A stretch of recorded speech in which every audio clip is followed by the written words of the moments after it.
Hello friends, good morning, नमस्कार, राम राम। कैसे हैं आप सब लोग? आशा करते हैं कि आप सब लोग अच्छे होंगे और भगवान से प्रार्थना करते हैं कि आप सब लोग हमेशा ऐसे अच्छे बने रहें। Welcome to my new class. आज हम आप लोगों जैसे इससे पहले आप लोगों ने जो क्लास पढ़ी है ना, उसमें हमने बताया था कि कॉस फॉर का मतलब, और इसमें उसमें हमने ये भी बोला था आपसे कि कॉस फॉर और कॉस ऑफ में थोड़ा फर्क है। उसको अलग तरीके से यूज़ करते हैं, इसको अलग तरीके से यूज़ करते हैं। तो आज हम आप लोगों को ये बताने जा रहे हैं कि कॉज ऑफ को हम लोग कैसे यूज़ करते हैं। तो देखिए, जैसे कॉज ऑफ का हिंदी मतलब होता है का कारण की वजह। कुछ ऐसे सेंटेंस जैसे हम लोग कहते हैं ना कि हमारे साथ जो नुकसान होगा इसकी वजह ये है या इसका कारण ये है। अरे वो उधर जो है ना वो झगड़ा हो रहा है, उसका कारण तो वो है।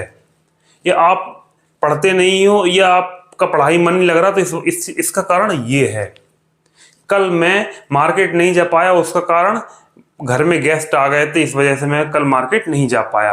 तो हमेशा डेली रूटीन में जब हम लोग अपना वर्क करते हुए काम करते हैं तो कुछ ना कुछ ऐसा हमें लगता है कि किसी चीज़ के कुछ ना कुछ कारण है। तो उस कारण की बोलने वाले जो सेंटेंसेस होते हैं उनमें हम लोग कॉज का यूज करते हैं। जैसे हमने कल बताया था कॉज फॉर, उसमें वो नेगेटिव सेंटेंस होता है जिसका कोई कारण नहीं होता है। इसमें कॉज ऑफ में कारण ही कारण होता है। तो चलिए अब बताते हैं, इसके कुछ सेंटेंसेस लिखते हैं, इसके बाद आप लोग अच्छे से समझ पाएंगे। देखिए फ्रेंड्स, मैंने अभी यहाँ लिखा first one is a wrong direction is the cause of this loss. इस हानि का कारण गलत दिशा निर्देशन है। जैसे हम बोलते हैं ना कि आपका ये जो डायरेक्शन है ना, जिसने भी आपको डायरेक्ट किया है, आपने बताया कि ऐसा करो वैसा करो, तो कुछ हम लोग कभी कभार लाइफ में रॉन्ग डिसीजन भी ले लेते हैं। तो जब हम लोग कोई रॉन्ग डिसीजन लेके कोई वर्क करते हैं तो कभी कभी हमें लॉस को भी फेस करना पड़ता है, नहीं घाटा भी उठाना पड़ता है। तो हम ऐसे बोल सकते हैं कि इस घाटे का कारण जो है ना आपका रॉन्ग डायरेक्शन है, या जो आपको दिशा निर्देश दिया गया, जिसने भी जो सलाह दी है, जो एडवाइस किया है, जो डायरेक्शन किया है, उसकी वजह से आपको ये लॉस उठाना पड़ा है। तो इसमें देखिए कारण निकल के आया। Second one is the junk food is the cause of this disease. जो मोस्टली आज के टाइम में लोग जंक फूड को ज़्यादा लाइक करने लगे हैं और हेल्दी फूड को लोग अवॉइड करने लगे हैं। जैसे जंक फूड में लोग रास्ते चलते हुए चाट, समोसे, पकोड़े एक्सेट्रा ज़्यादा खाते हैं, या पैकेट फूड बंद जो होते हैं ना, जो पैकेट वाले जो फूड होते हैं ना, पैकेजिंग वाले, उनको ज़्यादा लोग यूज़ कर रहे हैं। तो ये हमारी बॉडी के लिए हार्मफुल होते हैं। मोस्टली हमें ऐसे रोड साइड वाले खुला हुआ रखा हुआ है, धूल उड़ रही है, मक्खियाँ बैठ रही हैं, फिर भी हम लोग उसको परचेज करके खा लेते हैं, तो वो कहीं ना कहीं जंक फूड हम लोगों के लिए हार्मफुल होता है। तो we should be avoid junk food forever and we should be take healthy food forever. Whenever the morning, first thing you should be take only natural vegetation. My personal advice to all of you, to all my viewers. तो आप सब लोग इस चीज़ को follow करें। तो ऐसा अगर आप कर पाएंगे या करेंगे, हम आपसे हम्बली रिक्वेस्ट करेंगे कि आप लोग ऐसा करें, तो it will be very helpful for your good health. So you should be follow it forever.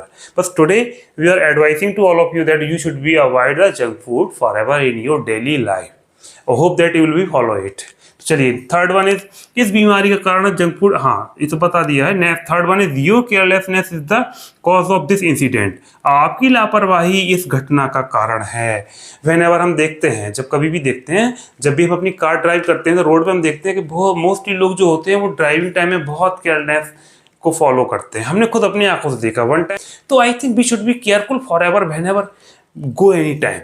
जब कभी भी आप कहीं भी जाएं, we should be aware, open our eyes. हमारे साथ किड्स रहते हैं, बच्चे रहते हैं, हमारी फैमिली रहती है, तो हमें क्या होता है, keep an I at the children for ever. हमेशा बच्चों पर नजर बनाए रखो, हमेशा बच्चों का ख्याल रखो, क्योंकि बच्चे जब घर के बाहर होते हैं, अंदर होते हैं, तो उनकी वो तो बेचारे बच्चे हैं। हमने जैसे पहले भी एक वीडियो बताया था, बच्चे तो भगवान का रूप होते हैं, वो तो इनोसेंट बच्चे हैं, तो उनका ख्याल रखना इट्स आवर रिस्पॉन्सिबिलिटी।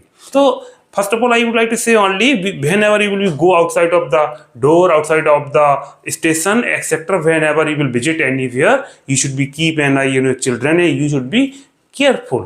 तो you careless is the cause of, क्योंकि ये कॉज ऑफ हो जाता है जब कोई छोटी मोटी इंसिडेंट या कोई बड़ी चीज कुछ भी होता है, तो निश्चित रूप से वहाँ लापरवाही उसका कॉज होती है, और जहाँ लापरवाही नहीं होती है वहाँ कोई कॉज नहीं होता है इंसिडेंट का। तो इन चीजों को आपको ख्याल रखना है। इन सेंटेंसेस के अलावा थोड़ा सा हमने आपको ये आप पर्सनल एडवाइस समझ लीजिए। हालांकि ये सब चीज़ें आप सब लोग जानते हैं, लेकिन मोस्टली कुछ लोग कम फॉलो करते हैं, तो सबको फॉलो करना चाहिए। अब बच्चों से याद आया, जैसे हम रोड पे चलते हैं तो एक और हम आप लोगों से अपनी इस क्लास के माध्यम से जो लोग हमें देख रहे हैं, जो हमारे व्यूअर्स, उन लोगों से हमली रिक्वेस्ट करेंगे कि जब हम लोग मॉर्निंग में जब हम लोग बच्चों को स्कूल छोड़ने जाते हैं या जब छुट्टी होती है स्कूल से लेने आते हैं, तो हम क्या करते हैं कि रोड पे जाम लगता है या लोग बहुत तेज़ी से उस टाइम कुछ लोग निकलना होता है, तो वो लोग जो लोग बिना बच्चों के आ जा रहे होते हैं और जो लोग बच्चों को लेके आ रहे होते हैं, तो कृपया थोड़ा सा आप लोग उनको पास दिया करें, क्योंकि वो बेचारे बच्चों को लिए हुए हैं, स्कूल की टाइमिंग होती है तो उसी टाइम आप सब लोग एक साथ हो जाते हैं, तो थोड़ा सा रुक के जो लोग बच्चों को लिए वो निकल जाएं। अब जैसे जब जब छुट्टी होती है तो हम लोग कह देते हैं, कुछ स्कूल्स ऐसे हैं जो बिल्कुल रोड किनारे हैं। अब स्कूल से जैसे छुट्टी होती है तो बच्चे स्कूल से एकदम निकलना हो तो उसी टाइम ट्रैफिक भी रहता है, तो आप जो भी चाहे राइडर हो, चाहे ड्राइवर हो, चाहे बाइक चला रहे हो, चाहे कार चला रहे हो, तो उस टाइम आप लोग इतने केयरफुल रहें, क्योंकि बच्चे तो बेचारे दिन भर से थके हुए पढ़ते हुए स्कूल से निकल रहे हैं, कोई ई रिक्शा में बैठ रहे हैं, कोई वैन में बैठ रहे हैं, कोई अपनी अपनी कारों से, तो उस टाइम थोड़ा सा आप लोग बी केयरफुल, आप लोग थोड़ा सावधानी बरतें ताकि वो बच्चे आसानी से आ जा सकें। इतना करना चाहिए, क्योंकि बच्चे तो हमारे देश के भविष्य हैं ही, हम सब लोगों को उनको तो क्या टेक केयर करना ही चाहिए। तो इस तरीके से इन सब सेंटेंस को, ताकि किसी भी रीजन में किसी भी इंसिडेंट का कोई कॉज ना बने, तो अभी इतना। अब इनको अलग तरीके से और कैसे बना सकते हैं वो भी आपको ही बताते हैं। Friends, just we will be use the was verb with the cause. In the first one is the property was the cause of that quarrel. उस झगड़े का कारण संपत्ति थी। We have seen many causes of the quarrel and the fights the property, है ना, we have to scene, आप लोगों ने देखे होंगे। तो क्या होता, बहुत कई बार मिसअंडरस्टैंडिंग की वजह से कुछ प्रॉपर्टीज को लेके कभी कभी कुछ झगड़े हो जाते हैं, जबकि ऐसा नहीं होना चाहिए। इनकेस कभी छोटी मोटी बात आती है तो हम लोगों को, बड़े बुजुर्गों को लेके उसको समझौता कर लेना चाहिए, कॉम्प्रोमाइज कर लेना चाहिए। हम लोगों को क्वारल से हमेशा बचना चाहिए, और हम लोगों को we should be avoid the fight, quarrel etcetera bad deeds, है ना। तो we should be follow the good deeds forever. तो यहाँ ये क्या बोल रहा है, the property was the cause of that quarrel, उस झगड़े का कारण संपत्ति थी। Next one is that the animals were the cause of that fight. I have seen in the rural areas, not urban areas, in rural areas there are lots of animals. Every farmer, क्या होता है कि वहाँ rural area में कभी कभी animals को लेके जरा जाती बात, तो कभी छोटा मोटा क्वारल फाइट्स कभी हो जाती है। जैसे मान चलो किसी खेत में किसी के एनिमल्स चले गए, उन्होंने कुछ घास वगैरह, उनकी जो फसल खड़ी हुई है उसको यदि हार्म कर दिया, उसको नुकसान पहुंचा दिया, तो उसको लेकर या एक्सेट्रा कोई भी छोटे छोटे इंसिडेंट ऐसे लाइक, कुछ ऐसा नहीं, कोई बिग इशूज नहीं है, छोटे मोटे इंसिडेंट। तो इन सब चीज़ों को अवॉइड करना चाहिए और इनसे बचना चाहिए। तो एक कारण वो भी हो सकता है, यानी एनिमल्स भी इस तरीके से कभी कभी कारण होते हैं जो कि नहीं होना चाहिए। अगर कभी ऐसी कुछ छोटी मोटी बातें होती है तो हम लोगों को आपस में बोल के बात आके अच्छे से उसको समझौता कर लेना चाहिए। Third one is the your friend was the cause of that compromise. उस समझौते के कारण या बजाय आपका दोस्त या मित्र था। कभी कभी कोई समझौता हो जाता है, कॉम्प्रोमाइज हो जाता है, आफ्टर दैट अगेन कोई अगर इश्यूज बनता है तो हम लोग क्या कहते हैं कि वो समझौता हुआ था ना, वो उसका कारण आप थे या आपका भाई या आपका दोस्त, इस तरीके से like that. But we should be, first of all, we should be not do fight, quarrel, etc. each other one another. Okay, we should be live very. तो आई थिंक ये जो मैं भी आपको बताना चाह रहा हूँ या ये आप लोग समझ पाए होंगे। तो हमेशा आप लोग गुड मैनर्स को फॉलो करें, बैड मैनर्स को अवॉइड करें, गुड डीड्स को फॉलो करें, बैड डीड्स से बचें। तो यही मैं थोड़ा सा इनको बता रहा था। अगले वाक्यों में अब हम लोग विल बी और शैल बी का यूज करेंगे।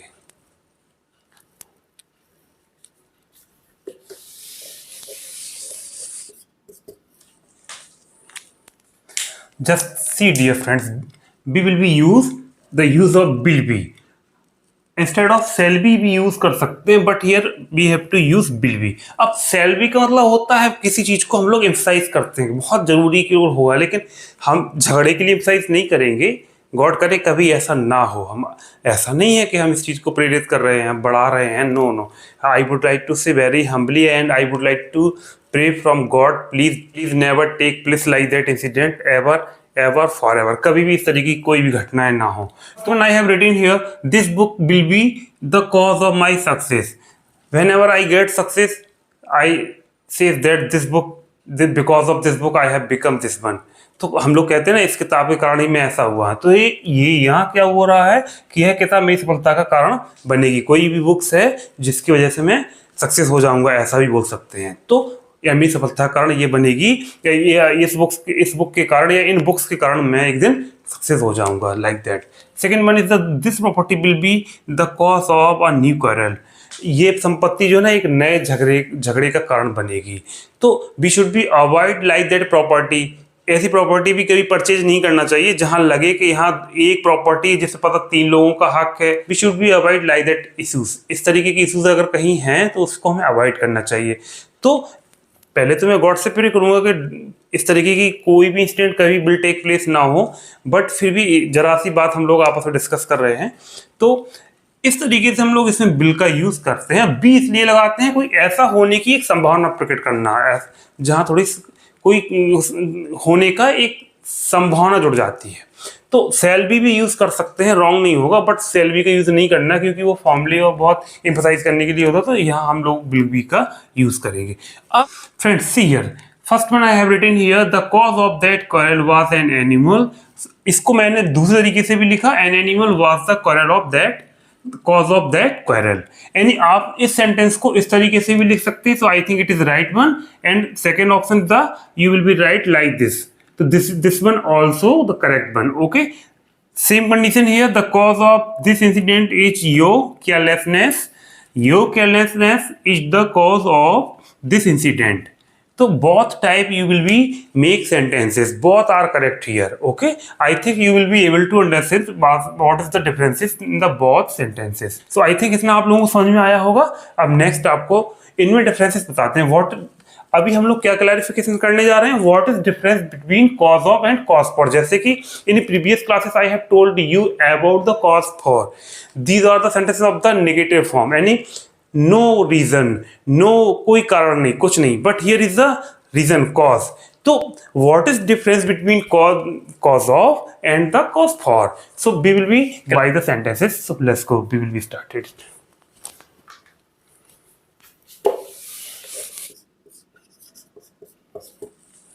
सी friends, just I have written here there is no cause for quarrel. झगड़े का कोई कारण नहीं है। This sentence is in negative form.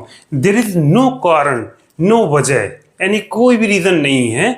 वहां हम लोग किसका यूज करेंगे, we have to use cause for.